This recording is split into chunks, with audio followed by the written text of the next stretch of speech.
You've made it to the soft scoop where the headlines are soft, the stories are slower, and the goal is simple, to help you relax, unwind, and maybe even drift off. Let's catch up quietly. Tonight, we're drifting into the world of golf to explore a story of perseverance, heartbreak, and ultimate triumph. A story about a boy from Northern Ireland who grew into one of the game's greatest players and who recently achieved what many consider the pinnacle of golf accomplishment. This is the story of Rory McIlroy and his quest to complete the career Grand Slam. In the small town of Holywood, Northern Ireland, a young boy would wake before dawn, practicing his golf swing in the family living room. Rory McIlroy was just 2 years old when his father, Jerry, first placed a plastic golf club in his hands. By age 7, he had become the youngest member of the Holywood Golf Club, and at 9, he won his first significant tournament, the Under-10 World Championship at Doral in Miami. What made young Rory's natural talent so apparent was not just his distance off the tee, impressive even as a child, but his temperament. Golf is a game that rewards patience and emotional balance as much as physical skill, and McIlroy possessed a remarkable composure beyond his years. His parents, Jerry and Rosie, worked multiple jobs to fund their son's burgeoning career, a sacrifice that Rory would never forget. By his mid-teens, McIlroy was representing Europe in amateur competitions, catching the eye of observers who whispered that they were witnessing the emergence of a generational talent. In 2007, at just 18 years old, he turned professional, embarking on a journey that would eventually place him among golf's immortals. Rory's professional career began steadily rather than spectacularly. His first European Tour victory came in 2009 at the Dubai Desert Classic, where his fluid swing and aggressive style endeared him to golf fans worldwide. Standing just 5 feet 9 inches but possessing a remarkable ability to generate club head speed, McIlroy could overpower courses with drives that seemed impossible from his frame. But it was in 2011 that McIlroy truly announced himself to the world, through both heartbreak and redemption. At the Masters tournament that April, he held a 4-shot lead, heading into the final round. Augusta National Golf Club, with its undulating greens and punishing hazards, has broken many experienced players. On that Sunday, it would test a 21-year-old McIlroy in the cruelest fashion. What followed was one of the most painful collapses in Masters history. McIlroy shot an 80 in the final round, including a triple bogey on the 10th hole that saw him visit parts of the Augusta property that television viewers rarely see. His tee shot landed between 2 cabins left of the fairway, a position so unusual that even the most seasoned Augusta patrons were left consulting their course maps. As he walked off the 18th green that day, having fallen from first to tied for 15th, McIlroy's shoulders slumped beneath the weight of opportunity lost. Many wondered if the young golfer would ever recover from such a devastating public failure. The answer came just 2 months later at Congressional Country Club in Bethesda, Maryland. In a performance that can only be described as a statement, McIlroy dominated the U.S. Open field, winning by 8 strokes and setting a tournament scoring record of 16 under par. It was his first major championship and the manner of victory. It was so soon after the Masters collapse, and it revealed something essential about McIlroy's character: resilience. The Masters was a valuable experience, McIlroy reflected afterward. I knew what I needed to do today to win. I had a clear picture of it, and I was able to go out and execute the plan. This pattern of learning from setbacks would define McIlroy's career, though few could have predicted how quickly the major championships would accumulate. Following his U.S. Open triumph, McIlroy continued his ascent. In August 2012, he claimed his second major title at the PGA Championship, winning by a record 8 strokes at Kiowa Island. Once again, McIlroy had not just won, but dominated in a fashion that drew comparisons to Tiger Woods in his prime. 2 years later, in the summer of 2014, McIlroy enjoyed perhaps the finest stretch of his career. In July, he won the Open Championship at Royal Liverpool, controlling the tournament from start to finish and fulfilling a childhood dream of lifting the claret jug. Just 3 weeks later, he captured his second PGA Championship at Valhalla Golf Club in an enthralling duel with Phil Mickelson, played in near darkness as sunset threatened to postpone the conclusion. At just 25 years old, McIlroy had claimed 4 major championships. Only the Masters remained for him to complete the career Grand Slam, joining Gene Sarazen, Ben Hogan, Gary Player, Jack Nicklaus, and Tiger Woods in golf's most exclusive club. With 4 majors secured by age 25, many assumed it would be only a matter of time before McIlroy captured the elusive green jacket. The wait, however, would prove longer and more agonizing than anyone anticipated. Augusta National Golf Club, home of the Masters, is unique among major championship venues. Unlike the others, which rotate between different courses, the Masters returns to the same Georgia property each April. This permanence allows players to build knowledge over time, but it also means that weaknesses in a player's game are exposed year after year. For McIlroy, Augusta presented particular challenges. His natural draw off the tee, usually an advantage, sometimes led him into trouble on a course that often rewards a fade. The lightning-fast greens demanded a delicate touch that occasionally deserted him under pressure. And then there was the weight of history, not just his own painful memory from 2011, but the significance of completing the Grand Slam. Each April, McIlroy would arrive at Magnolia Lane with renewed hope, and each year, something would intervene. A poor round, an untimely weather delay, a hot putter going cold at the crucial moment. In 2018, paired with Patrick Reed in the final group on Sunday, McIlroy faltered early and never recovered. In 2022, he charged through the field with a final round 64, finishing second but never truly threatening the leader, Scottie Scheffler. The near misses mounted, and with them, the questions. Would McIlroy ever win the Masters? Had his window of opportunity begun to close? While the Masters remained elusive, McIlroy's career continued to flourish in other ways. He established himself as one of the most thoughtful and articulate voices in the sport, unafraid to take positions on controversial issues. He won multiple FedEx Cups, secured European Tour Order of Merit titles, and maintained a presence near the top of the world rankings. Yet no amount of success elsewhere could fill the Augusta-shaped hole in his resume. As the 2000s progressed, a new challenge emerged in the form of professional golf's fractured landscape. The emergence of Live Golf, backed by Saudi Arabia's public investment fund, created unprecedented turmoil in the sport. McIlroy found himself at the center of the controversy, emerging as the most prominent defender of the PGA Tour's traditions. The distraction and division took a toll on his game, and for a period it seemed that his Grand Slam quest might become a casualty of golf's civil war. By late 2024, however, signs of a truce had emerged. With negotiations between the rival tours progressing, McIlroy appeared to find peace off the course and renewed focus on it. A victory at the DP World Tour Championship in November 2024 suggested that his game was rounding into form at just the right time. As the azaleas bloomed in April 2025, McIlroy arrived at Augusta National for his 17th Masters appearance. Now 35 years old, he brought with him the wisdom of experience and a game that appeared perfectly tuned for the challenge ahead. Thursday's opening round unfolded under clear blue skies. McIlroy, paired with defending champion Scottie Scheffler and Japan's Hideki Matsuyama, looked comfortable from the outset. His opening drive split the fairway, and a precise approach left him with a 15-foot birdie putt, which he calmly rolled in. This set the tone for a day of controlled aggression. McIlroy navigated Amen Corner, the treacherous 11th, 12th, and 13th holes, in 1 under par, avoiding the disasters that had derailed previous campaigns. His only bogey came at the difficult par 4 5th hole, and he closed with a birdie at the last for a 4 under par 68, placing him 2 shots behind the leader, Justin Rose. Friday brought more challenging conditions. Swirling winds made club selection difficult, and overnight rain had softened the greens just enough to make pace control a significant challenge. McIlroy's second round was a masterclass in patience. When birdie opportunities wouldn't fall, he accepted par. When he found trouble, he minimized the damage. A crucial moment came at the par 5 15th hole. After his second shot found the water hazard fronting the green, McIlroy faced a potential momentum-killing double bogey. Instead, he executed a delicate pitch to 6 feet and made the putt to save par. He would finish the day with a 1 under 71, moving to 5 under for the tournament and maintaining his position near the top of the leaderboard. "I'm exactly where I want to be," McIlroy told reporters afterward. "The weekend at Augusta is always a different animal, but I feel comfortable with every aspect of my game right now." In golf, Saturday is known as Moving Day, when contenders position themselves for Sunday's final round. For McIlroy, this particular Saturday would prove pivotal in ways few could have anticipated. The day began inauspiciously.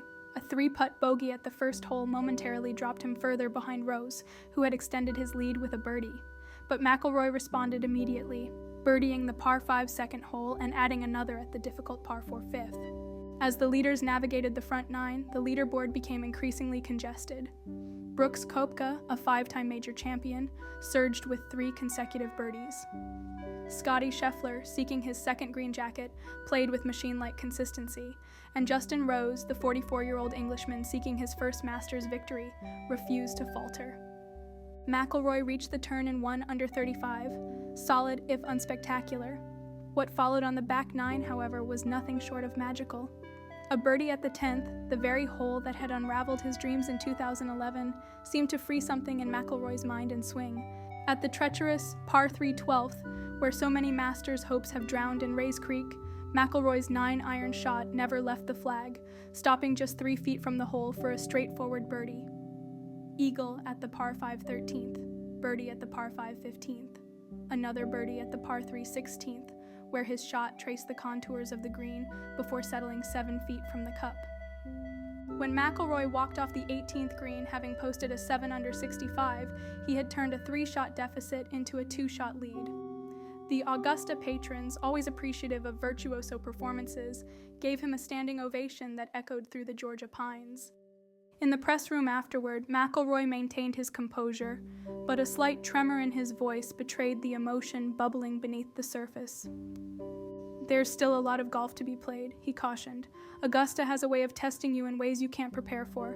I've been in this position before and come up short. Tomorrow is about staying present and executing 1 shot at a time." Sunday at the Masters brings with it a particular tension. The front 9 is often played with a caution that borders on fear. No one wants to lose the tournament early.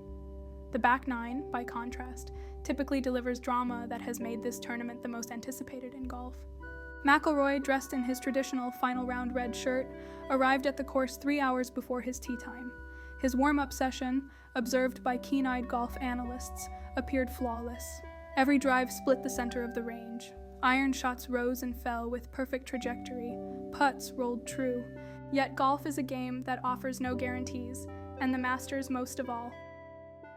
When McIlroy pushed his opening tee shot into the pine straw right of the fairway, the collective intake of breath from the gallery was audible.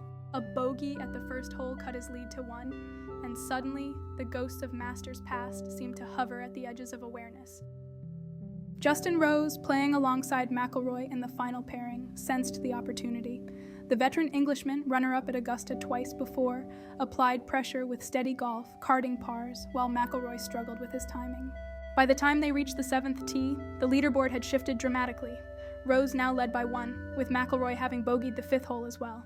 Koepka lurked just 2 shots back, while Scheffler and Spain's Jon Rahm remained in striking distance. The par 4 7th proved pivotal. McIlroy, facing a 165-yard approach from a hanging lie, produced what many would later call the shot of the tournament, a 7-iron that landed on the front of the green and released to just 3 feet for a confidence-restoring birdie. As the final pairing made the turn, Rose held a 1-shot advantage over McIlroy, with Koepka another shot back. What followed was championship golf at its finest, 2 players executing under immense pressure, neither willing to yield. Rose birdied the 10th, McIlroy matched him. McIlroy birdied the 13th, Rose responded in kind. The tension mounted with each hole, the weight of history palpable as they moved through Amen Corner and into the closing stretch. At the par 5 15th, both players reached the green in 2, setting up eagle opportunities. Rose's 25-foot putt slid past the hole, leaving a tap-in birdie. McIlroy, from a similar distance, read the subtle double break perfectly, and when his ball disappeared into the cup, the roar that erupted could be heard throughout the property. Suddenly tied, the competitors headed to the par 3 16th, where Masters lore has been written so many times before. Both hit excellent tee shots, and both converted their birdie chances. The deadlock remained. At the difficult par 4 17th, Rose blinked first. His approach shot flew the green, leading to a bogey. McIlroy, with the opportunity to take a crucial lead into the final hole, surprisingly pushed his 8-foot par putt, and the 2 remained tied at 15 under par. The 18th hole at Augusta National, with its uphill approach to a green guarded by deep bunkers, has decided many Masters tournaments. On this Sunday, it could not separate McIlroy and Rose. Both found the fairway, both hit the green, both 2-putted for par. For just the 13th time in Masters history, a playoff would be required.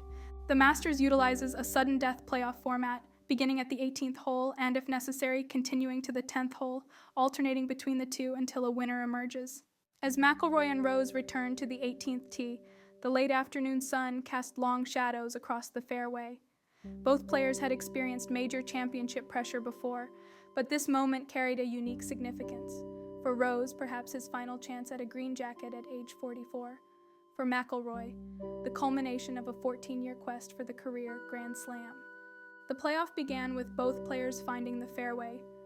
Rose, playing first, hit an approach that seemed perfect in flight but carried just beyond the ideal position, leaving a treacherous downhill putt from nearly 40 feet. McIlroy's approach, by contrast, never left the flagstick, settling 12 feet below the hole. A challenging uphill putt, but certainly makeable. Rose's birdie attempt slid 4 feet past the hole, leaving a testing par putt. McIlroy, recognizing the opportunity before him, took his time. 14 years of near misses, of questions, of doubt, all condensed into a single 12-foot putt. His stroke was perfect, the ball tracking toward the hole from the moment it left his putter face. As it disappeared into the cup, McIlroy raised his arms skyward before dropping to his knees, overcome by emotion. After 17 attempts, after countless heartbreaks, Rory McIlroy had finally conquered Augusta National. The traditional green jacket ceremony in Butler Cabin seemed almost surreal. Five-time champion Tiger Woods, who had missed the tournament due to injury, placed the coveted jacket on McIlroy's shoulders, a symbolic passing of the torch from one generational talent to another. "I honestly don't know what to say," McIlroy began, his voice cracking. "There were times I wondered if this day would ever come, to join the Grand Slam Club, to finally win here at Augusta. It's beyond anything I could have dreamed of as that little boy in Hollywood." The celebration continued on the 18th green, where McIlroy's wife Erica and their daughter Poppy rushed to embrace him. His parents, Jerry and Rosie, who had sacrificed so much for his career, watched with tears streaming down their faces. The circle was complete, from those early morning practice sessions in their modest home to the most prestigious championship in golf. In his press conference, McIlroy reflected on the journey with characteristic thoughtfulness. "The hardest things to achieve in life are often the most rewarding," he said. "If I'd won the Masters in 2011, I wouldn't appreciate it the way I do now.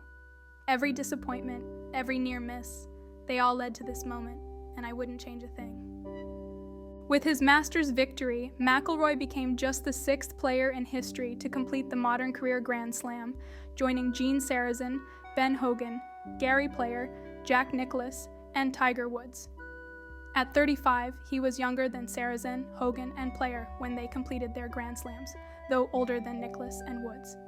The achievement immediately reignited discussions about McIlroy's place in golf history.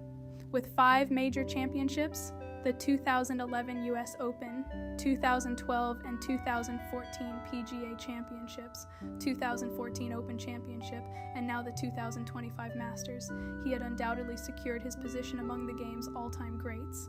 Beyond the statistics, McIlroy's victory represented something more, a triumph of perseverance, of learning from failure, of maintaining belief when doubt would have been easier. In an era when golf had become increasingly dominated by power and technology, McIlroy reminded us that heart, resilience, and emotional intelligence remain essential components of greatness. The victory also sparked whispers of a potential knighthood.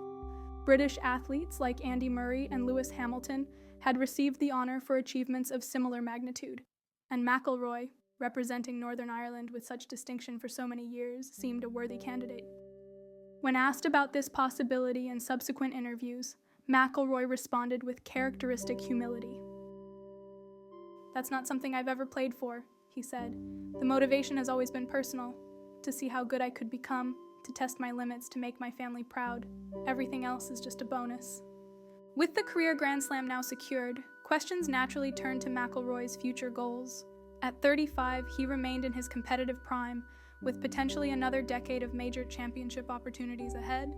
Jack Nicklaus's record of 18 major championships had long been considered golf's ultimate benchmark. Tiger Woods, stalled at 15 since his remarkable 2019 Masters victory, had shown how difficult approaching that mark could be. McIlroy, now with 5 majors, would need the most productive decade of his career to enter that conversation. When pressed on this topic, McIlroy offered perspective that reflected his maturity. "I've never been motivated by chasing numbers," he explained. "What drives me is the pursuit of excellence, of being the best version of myself on and off the course. If more majors come, wonderful. If this is the last one, I can look back knowing I gave everything I had." This philosophical approach had become McIlroy's hallmark, a recognition that while golf achievements define careers, they need not define the person. His work with children's charities, his advocacy for environmental causes, and his role in helping navigate golf's turbulent political waters had revealed a man whose vision extended well beyond the next tournament. As we conclude our exploration of Rory McIlroy's journey to the career Grand Slam, it's worth returning to where we began, to that small town in Northern Ireland, to that young boy practicing his swing in the family living room. Golf is unique among sports, in that it's played against the course rather than an opponent. It exposes every weakness, demands complete honesty, and offers no shortcuts. In many ways, it's a perfect metaphor for life itself, the importance of resilience, of learning from failure, of maintaining perspective through both triumph and disappointment. Rory McIlroy's Masters victory in April 2025 represented more than just another trophy for his collection. It was the fulfillment of a promise he had made to himself long ago when he first dreamed of competing on golf's greatest stages. It was validation for the countless hours of practice, the sacrifices made, the heartbreaks endured. It was proof that perseverance matters, that defeat need not be permanent, that redemption awaits those with the courage to keep believing. For the boy from Hollywood who became a global sporting icon, the green jacket was perhaps the sweetest triumph of all, not because it was easy, but precisely because it was so difficult. As Rory himself put it in the moments after his victory, sometimes the longest journeys lead to the most beautiful destinations. That's it for tonight's episode of The Soft Scoop. May your dreams be as green as an Augusta fairway, and your sleep as peaceful as a perfect golf swing. Rated 4 yawns out of 5 because even the world of golf can be soothing, if explained softly. Sleep well, the world can wait.